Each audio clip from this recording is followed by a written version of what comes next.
Assalamualaikum warahmatullahi wabarakatuh. Perkenalkan, nama saya Tommy Wijaya. Saya dari 12 IPS 5.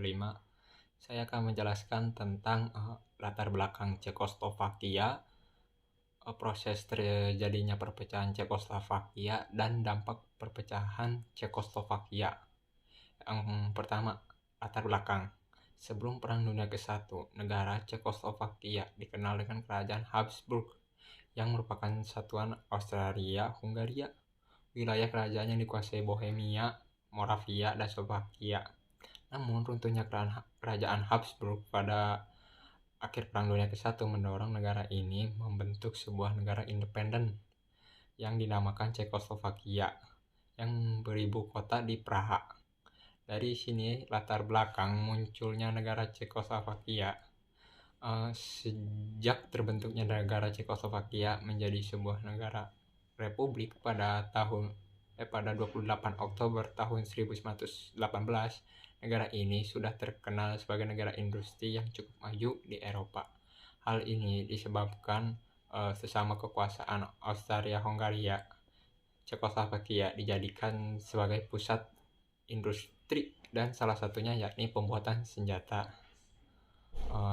Yang kedua, proses terjadinya kemunduran Cekoslovakia.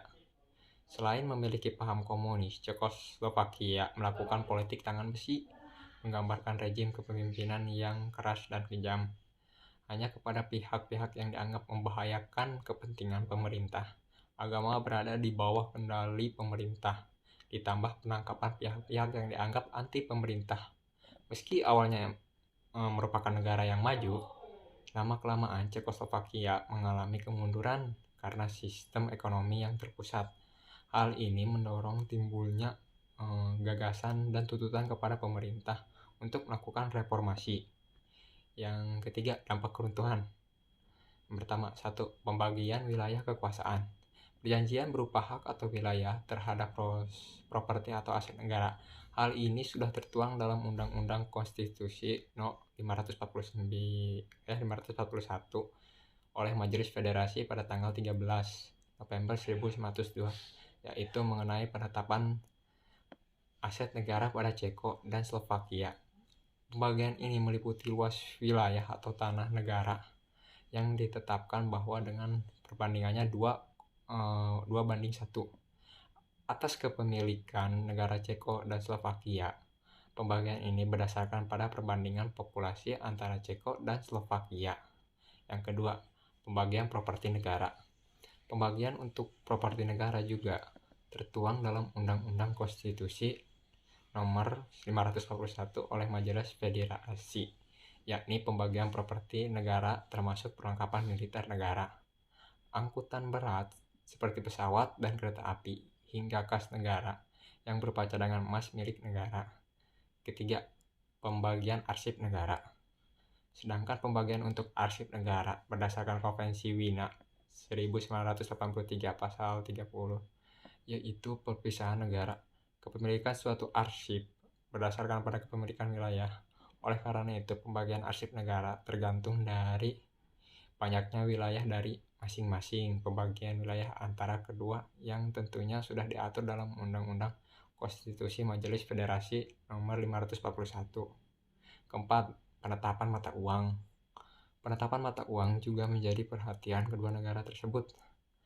Pada awal masa perpisahan, kedua negara memutuskan untuk menggunakan mata uang yang sama, yakni koruna.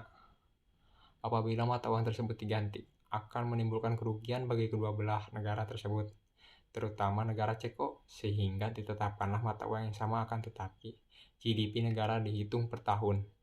Akan tetapi terdapat perbedaan antara kedua negara, yakni nilai mata uang koruna Ceko mempunyai nilai tukar yang tinggi dibandingkan dengan mata uang koruna Slovakia. 5. Penetapan status kewarganegaraan penduduk. Untuk status kewarganegaraan setiap penduduknya, negara Ceko dan negara Slovakia sepakat pada tahun kedua negara tidak mempermasalahkan mengenai kewarganegaraannya penduduknya, sehingga kedua negara sepakat memberikan kewarganegaraan ganda untuk setiap penduduk.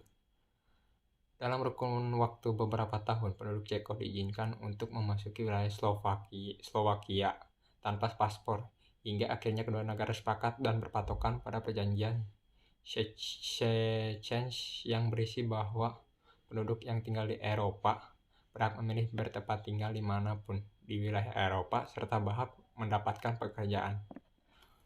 Oke, jadi segitu aja dari saya. Bila ada kata-kata yang salah, mohon maaf.